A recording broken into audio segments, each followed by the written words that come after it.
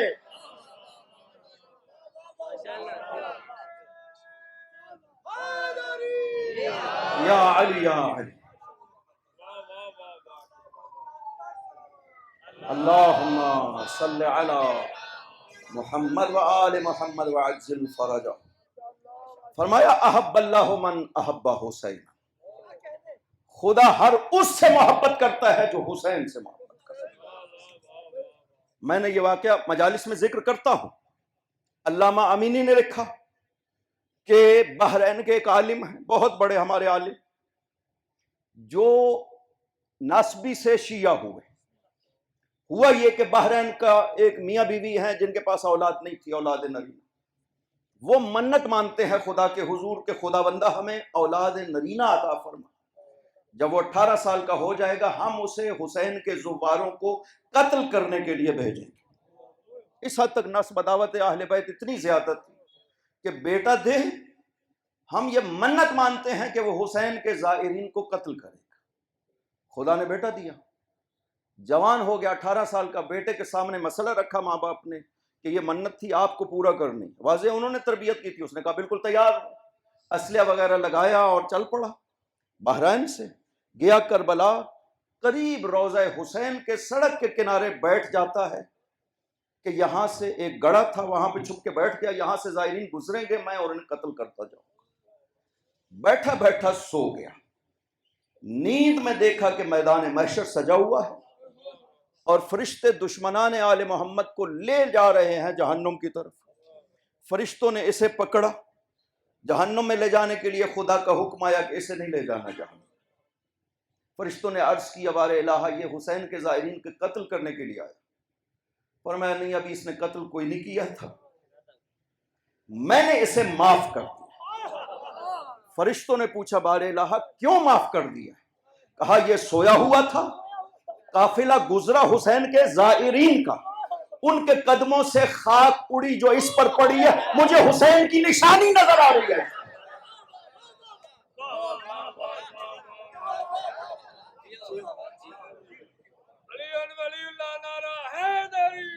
یا علی یا توحید حق کی خواہش ہے تو پھر کر کو بلا چل. توحید حق کی خواہش ہے تو پھر کر کو بلا چل، ورنہ یہ کمی پھول کے کھلی ہے نہ کھلے گی.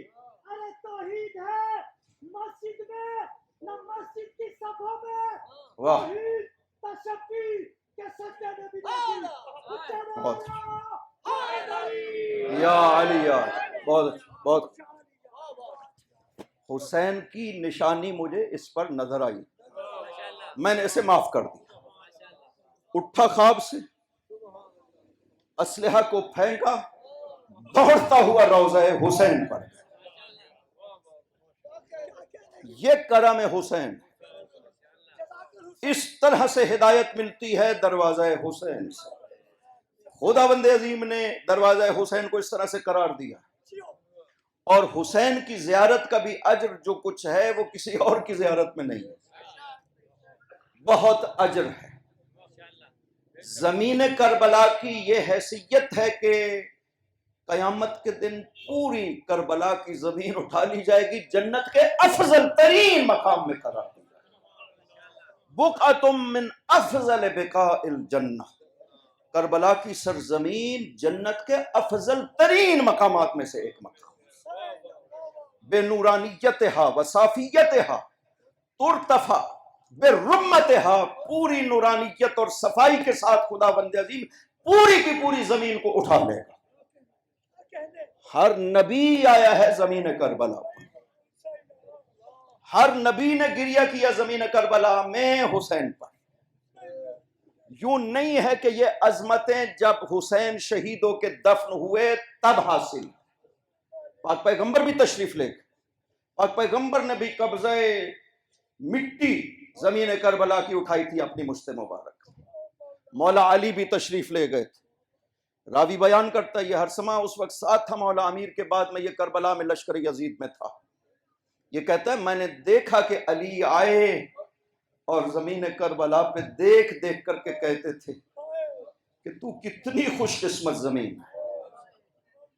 علی کہہ رہے تو کتنی خوش قسمت زمین، مٹی اٹھا اٹھا کر کے سونگ رہے تھے، پھر گریہ کرتے تھے کیا کیا انہوں نے میرے حسین نے، اجرکم علی اللہ۔ پوچھا، ہرسمہ کہتا ہے میں نے پوچھا مولا یہ تو غیر عباس زمین ہے۔ فرمایا تجھے پتہ چلے گا، وقت جب گزر جائے گا تمہیں پتہ چل جائے گا اس زمین کی حیثیت کیا ہے۔ ہرسمہ جب لشکر یزید میں تھا نا اور اس جگہ پہ اس نے دیکھا حسین کو شہید ہوتے ہوئے، کہتا ہے تب مجھے 61 ہجری میں جا کے پتہ چلا کہ علی کیا کہہ رہے تھے۔ لہٰذا خداوند عظیم نے یہ جو عہد تھا حسین کا خدا سے، یہ کسی اور نے نہیں باندھا ہے سوائے حسین ابن علی۔ بہت مشکل منزل تھی، نبیوں نے بڑی بڑی قربانیاں پیش کر دی۔ حضرت ابراہیم نے بیٹا قربان کیا بارگاہ خدا، خداوند عظیم نے کہا 90 سال کی عمر میں اسماعیل ملا تھا حضرت ابراہیم، دعا مانگتے رہے خدایا مجھے بیٹا عطا فرما۔ 90 سال عمر تھی جب حضرت اسماعیل دنیا میں تشریف لایا، 13 سال کا ہو گیا، جوان ہو گیا۔ کہا ابراہیم مجھ سے کتنی محبت کرتے ہو؟ کہا بار الہ بہت زیادہ، بیان نہیں کر سکتا۔ کہا ابراہیم ثابت کرو گے؟ کہا خداوند حاضر ہوں، ثابت کروں۔ کہا ابراہیم اپنے اسماعیل کو ذبح کرو۔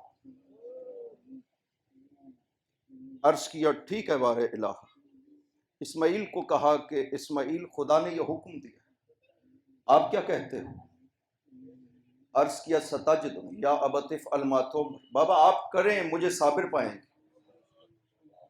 لے گئے حضرت ابراہیم، گھر مینا کی اس طرف تھا، وہاں سے لے کر کے چلے آج جہاں جمرات ہیں یہاں تک آئے تھے، اور شیطان نے 3 جگہوں پہ حضرت ابراہیم کو گمراہ کرنے کی وسوسے ڈالنے کی کوشش کی۔ حضرت ابراہیم نے پتھروں سے شیطان کو بھگایا۔ جب اسماعیل کو ذبح کرنا چاہتے تھے نا تو خود اسماعیل نے کہا بابا اپنی آنکھوں پہ پٹی باندھ لو اور میرے بھی ہاتھوں کو باندھ۔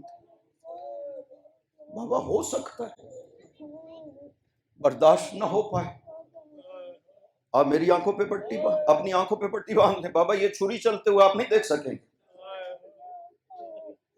اپنی آنکھوں پہ پٹی باندھی، اسماعیل کے ہاتھوں کو باندھا، چھری چلائی نہیں کاٹ رہی ہے گلے اسماعیل کو، 3 مرتبہ چلائی نہیں کاٹ، زور سے پتھر پہ ماری، چھری پتھر کٹ گئے۔ کہا وجہ کیا ہے؟ چھری کو مخاطب کر کے کہا وجہ کیا ہے؟ پتھر کو کاٹ دیا، اسماعیل کے گلے کو نہیں کاٹا۔ کہا ان الخلیل یأمرنی والجلیل ینہانی، لوہا بول پڑا کہ جلیل حق خدا مجھے حکم دیتا ہے نہیں کاٹنا، تو خلیل کہتا ہے میں کاٹوں، کیسے خدا کی نافرمانی کر سکتا؟ ابراہیم نے خدا سے یہ عرض کیا بار الہ میں تکلیف برداشت کر لیتا اپنے بیٹے کی، مجھے یہ زیادہ عزیز ہے تیرے راہ میں۔ خدا نے یہاں پہ کچھ سوال کیے ابراہیم سے، ابراہیم یہ بتاؤ اس کائنات میں سب سے زیادہ محبوب تمہیں کون؟ کہا بار الہ تیری پوری مخلوق میں تیرا حبیب محمد مجھے سب سے زیادہ محبوب۔ کہا ابراہیم یہ بتاؤ کہ اپنی جان تمہیں زیادہ عزیز ہے یا محمد؟ کہا نہیں بار الہ محمد زیادہ عزیز۔